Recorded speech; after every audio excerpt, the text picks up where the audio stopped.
Assalamualaikum warahmatullahi wabarakatuh. Selamat pagi semuanya. Di sini saya akan sedikit sharing tentang pentingnya kesejahteraan dan kepuasan karyawan terhadap proses pelayanan di PT Petrokimia Gresik. Sebelum masuk ke materi yang akan saya sharingkan di sini, perkenalkan diri saya adalah Dinda Daniela Ningrum, saya adalah peserta magang Merdeka Belajar Kampus Merdeka, asal universitas saya yaitu Universitas Muhammadiyah Surakarta, dan saya di sini ditempatkan di Departemen Pelayanan Umum selama kurang lebih 5 bulan. Tujuan pembelajaran kali ini yaitu yang pertama yaitu peserta mampu memahami pentingnya kepuasan karyawan terhadap proses kerja pelayanan umum di PT Petrokimia Gresik. Yang kedua yaitu peserta mampu menganalisa faktor-faktor yang menyebabkan tidak tercapainya kepuasan terhadap kinerja pelayanan umum di PT Petrokimia Gresik. Terus yang ketiga adalah peserta mampu memahami kunci terciptanya pelayanan umum yang baik demi terciptanya kesejahteraan dan kepuasan karyawan di PT Petrokimia Gresik. Dan ini adalah gambaran umum tentang materi yang akan kita bahas kali ini. Yang pertama yaitu pengetahuan umum tentang pentingnya kesejahteraan dan kepuasan karyawan. Terus yang kedua adalah faktor-faktor yang mempengaruhi kepuasan. Terus yang ketiga adalah analisa tercapainya pelayanan yang efektif dan efisien. Terus yang terakhir adalah tentang kesimpulan dari materi kali ini. Dan ini adalah skop materi yang akan kita bahas kali ini ya teman-teman. Yang pertama itu pengenalan istilah pelayanan, apa sih pelayanan itu? Terus yang kedua pengenalan proses pelayanan yang baik. Terus yang ketiga adalah proses kerja. Terus yang ketiga adalah risiko dan proses pelayanan yang diberikan. Terus yang kelima ada mitigasi risiko dari pelayanan itu sendiri. Terus yang keenam adalah produk hasil dari proses pelayanan yang ada di PT Petrokimia Gresik. Memasuki materi yang awal, yaitu tentang pengenalan pelayanan dan kepuasan. Yang pertama yaitu tentang definisi pelayanan. Apa sih pelayanan itu? Pelayanan adalah proses melayani kegiatan yang hasilnya ditunjukkan untuk keinginan orang lain, baik individu ataupun kelompok, serta baik masyarakat maupun untuk karyawan di sebuah perusahaan, dengan mempertimbangkan pemberian pelayanan yang efisien dan efektif untuk mencapai kepuasan karyawan dan mewujudkan kesejahteraan karyawan. Terus yang kedua yaitu tentang definisi satisfaction atau kepuasan. Kepuasan konsumen adalah perasaan senang atau kecewa seseorang yang muncul setelah membandingkan kinerja atau hasil produk yang dipikirkan terhadap kinerja yang diharapkan atau sesuai dengan ekspektasi mereka. Ini adalah menurut Philip Kotler dan Kevin Lane Keller tahun 2007. Terus yang ketiga adalah tentang definisi kepuasan kerja. Kepuasan kerja karyawan kita menjadi pusat perhatian para HR atau human resource di sebuah perusahaan, mengingat bahwa karyawan merupakan aset terpenting dalam sebuah perusahaan, maka penting bagi sebuah perusahaan untuk menjaga motivasi dan kepuasan karyawan.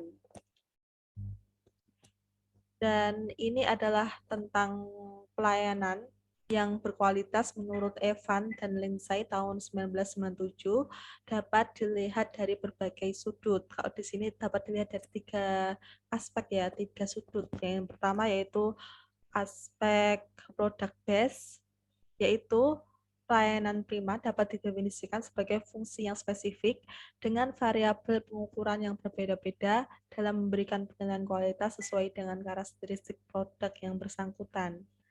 Terus yang kedua, sudut yang kedua yaitu dari sudut user base.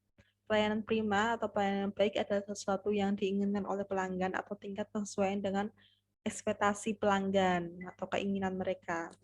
Terus sudut yang ketiga dapat dilihat dari value base, yaitu kualitas pelayanan merupakan keterkaitan antara kegunaan atau kepuasan dengan harga pelayanan itu sendiri. Dan selanjutnya yaitu tentang strategi awal untuk memperbaiki dan mengembangkan kualitas pelayanan. Ada 5 poin di sini. Yang pertama yaitu standar pelayanan, terus yang kedua ada standar operasional prosedur atau SOP, yang ketiga adalah indeks kepuasan, terus yang keempat ada TQM atau Total Quality Management, terus yang terakhir ada sertifikasi ISO. Dan ini nanti akan kita bahas di slide selanjutnya. Apa sih standar pelayanan, apa sih SOP itu, apa sih indeks kepuasan itu, apa sih TQM, apa sih sertifikat ISO. Nanti akan kita jelaskan di next selanjutnya.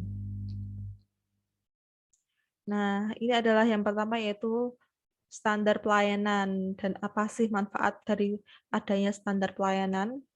Nah, ini pengertian dari standar pelayanan yaitu merupakan instrumen sederhana yang sering digunakan sebagai alat untuk meningkatkan kualitas layanan.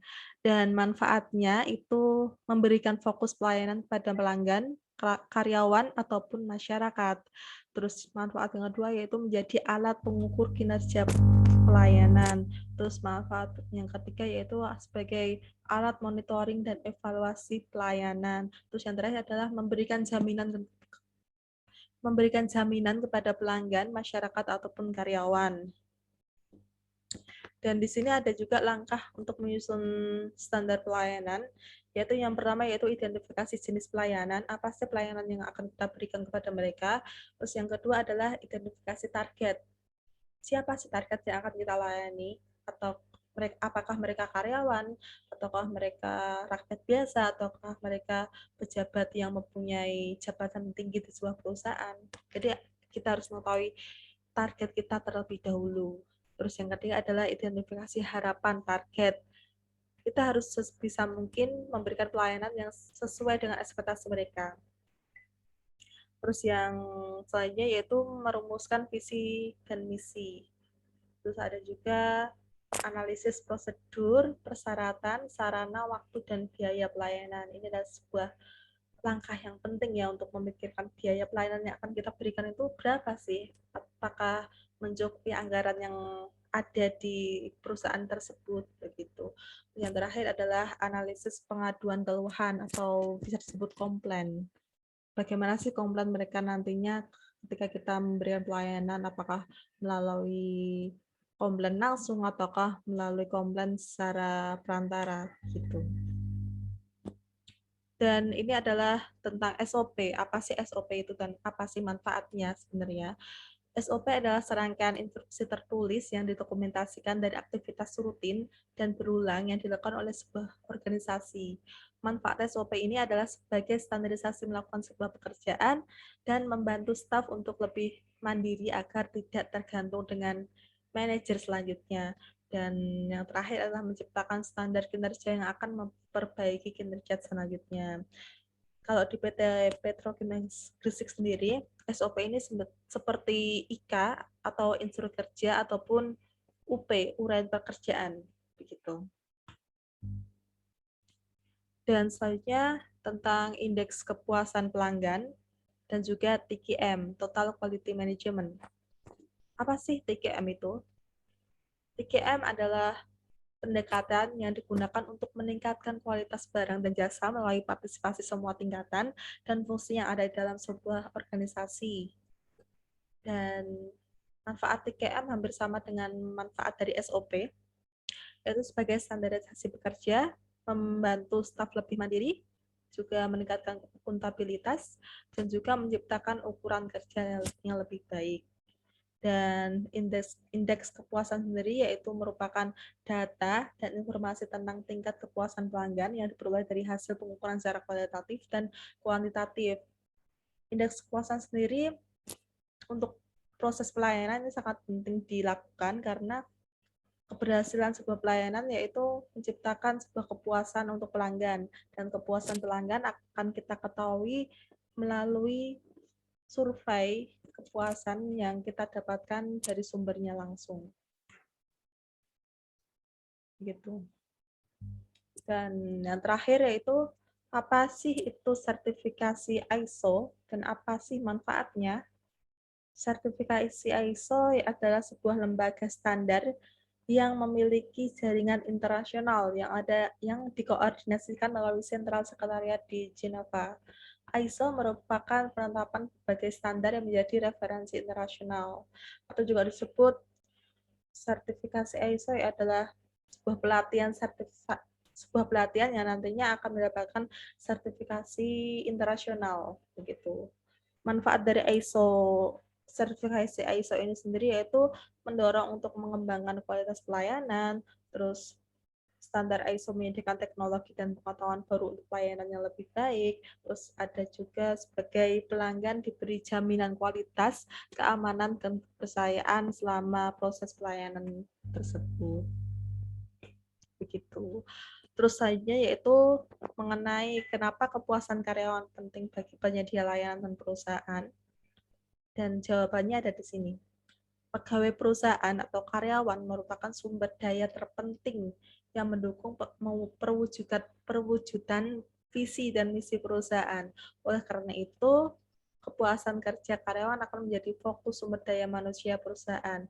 Semakin tinggi seorang karyawan merasa nyaman dan puas dengan layanan dan fasilitas yang diberikan perusahaan, maka semakin dia bisa bekerja dan berpikir kreatif tentang perkembangan perusahaan ke depannya. Gitu. Terus selanjutnya yaitu tentang pelayanan prima. Apa sih itu pelayanan prima? Pelayanan prima adalah kemampuan maksimal seseorang dalam berhubungan dengan orang lain dalam hal pelayanan. Dan pelayanan prima adalah pelayanan yang terbaik yang diberikan kepada pelanggan, baik pelanggan internal maupun eksternal, berdasarkan prosedur pelayanan. Jadi pelayanan prima ini adalah pelayanan yang memberikan sebuah pelayanan yang terbaik sesuai dengan prosedur yang ada. Dan ini adalah cara efektif untuk meningkatkan kepuasan kerja karyawan. Yang pertama yaitu menyediakan lingkungan kerja yang terbaik bagi karyawan. Yang kedua, memberikan pelatihan-pelatihan bagi karyawan. Yang ketiga adalah menyediakan fasilitas pendukung bagi karyawan. Terus yang keempat adalah memberikan target dan indikator berdasarkan kemampuan mereka masing-masing. Terus yang terakhir adalah penghargaan untuk pekerja yang berhasil memberikan kontribusi terbesar di sebuah perusahaan tersebut. Namun kali ini pelayanan yang kita berikan adalah pelayanan fokus pada penyediaan dan pemberian fasilitas karyawan. Dan ini adalah pelayanan yang diberikan oleh Departemen Pelayanan Umum untuk karyawan di PT Petrokemia Gresik. Antara lain yang pertama yaitu adalah layanan transportasi karyawan. Transportasi ini diberikan kepada tamu-tamu perusahaan dan juga karyawan yang membutuhkan transportasi dari PT Petrokimia Gresik. Terus yang kedua adalah layanan fasilitas rumah dinas. Ini adalah untuk semua karyawan PT Petrokimia Gresik. Terus yang ketiga adalah layanan konsumsi acara kantor dan tamu perusahaan. Terus ada juga layanan wisma untuk tamu perusahaan. Terus ada juga layanan seragam karyawan, baik karyawan yang organik maupun non-organik. Terus ada juga layanan sarana olahraga untuk masyarakat maupun untuk karyawan. Terus ada juga layanan kebersihan area kantor, layanan pengadaan inventaris dan peralatan kantor khusus karyawan, layanan perbaikan rumah dinas, gedung jalan dan kantor. Terus ada juga layanan bengkel perbaikan pemeliharaan kawasan ataupun perbaikan rumah dinas begitu. Terus ada layanan sarana telekomunikasi dan listrik di kawasan PT Petrokimia Gresik. Nah, selanjutnya yaitu bagaimana sih proses pelayanan yang baik itu? Yang pertama yaitu pahami jenis pelayanan yang diberikan. Untuk menciptakan pelayanan yang baik, maka penyedia layanan dan tim layanan yang berhadapan langsung dengan pelanggan memahami bagaimana produk atau layanan mereka bekerja. Jadi sebelum kita memberikan layanan, kita harus tahu apa sih yang kita berikan kepada mereka. Terus yang kedua yaitu mengevaluasi pekerjaan dengan komplain yang didapatkan. Dengan adanya komplain dari pelanggan yang penyedia layanan, dapat mengevaluasi pekerjaan yang sekiranya kurang efektif dan efisien. Jadi dengan adanya komplain kita tahu apa sih yang kurang dari kita, apa sih yang kurang dari pelayanan yang kita berikan, lalu kita dapat memberikan evaluasi untuk pekerjaan kita sendiri. Gitu. Yang ketiga, mintalah umpan balik dari penerima layanan. Ini seperti komen atau komplain ataupun rating dari pekerjaan yang telah kita berikan.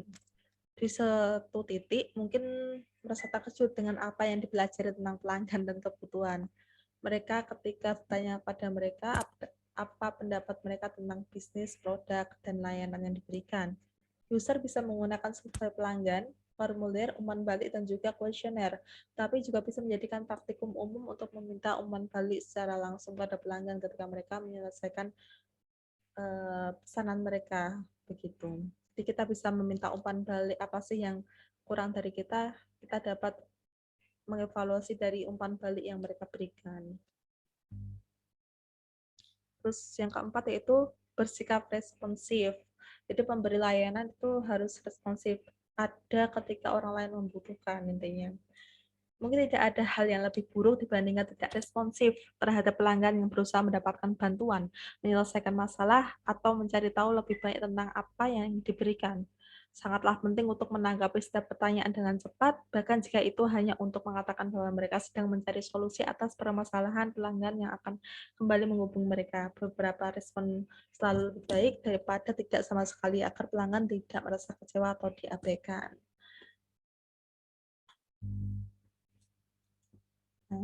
Dan masuk ke tahap mitigasi resiko dan proses pelayanan. Yang pertama, resiko dari pelayanan yaitu terjadinya miskomunikasi dengan karyawan, dan mitigasi yang dapat kita lakukan yaitu menjalin komunikasi yang baik dengan karyawan. Yang kedua, ketidakpuasan karyawan karena ekspektasi mereka yang terlalu tinggi. Mitigasi yang kita dapat lakukan yaitu memberikan pengetahuan atau informasi mengetahui sistem pelayanan yang bisa kita lakukan. Terus yang ketiga itu pekerjaan yang dirasa berat untuk dikerjakan karena berkaitan dengan anggaran sebuah perusahaan. Mitigasinya yaitu mengestimasi anggaran tiap-tiap pekerjaan sekalinya dikerjakan.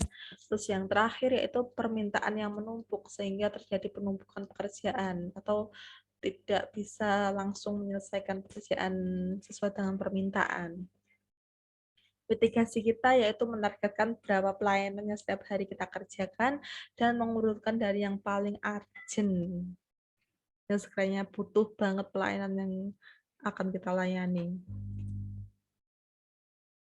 Dan ini adalah terakhir ya, produk-produk hasil dari pelayanan dari Departemen Pelayanan Umum yaitu ada rumah dinas. Rumah dinas ini adalah untuk rumah dinas direksi. Ini ada tipe-tipenya, tipe A, B, C, D, E, sampai E. Gitu. Terus ada perbaikan sipil jalan. Ini proses perbaikan selokan di perumahan untuk menciptakan kenyamanan untuk penghuni rumah gitu. Terus ada wisma tamu. Wisma tamu ini untuk tamu-tamu perusahaan, tamu direksi, tamu-tamu penting gitu. Tadi kita sediakan perumahan untuk melayaninya. Ada pelayanan tentang seragam kantor. Ini seragam kantor untuk mereka karyawan, baik karyawan yang organik maupun non-organik. Ini ada seragam kantor. Terus ada juga pelayanan tentang konsumsi dan tamu perusahaan. Ini ada konsumsi berat ataupun konsumsi ringan. Dan sampailah juga kepada kesimpulannya yaitu pelayanan menjadi sangat penting di dalam sebuah perusahaan karena hal itu bersangkutan dengan kesejahteraan dan kepuasan karyawan. Terus yang kedua yaitu pelayanan juga menjadi kunci terpenting dalam proses berjalannya bisnis di sebuah perusahaan.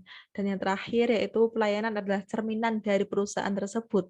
Jika kualitas pelayanan yang kita berikan baik, maka perusahaan terlihat baik dan begitu pun sebaliknya. Terima kasih. Ini adalah beberapa referensi yang saya gunakan untuk menyusun materi ini. Dan kurang lebihnya saya minta maaf. Sampai berjumpa di materi selanjutnya. Wassalamualaikum warahmatullahi wabarakatuh.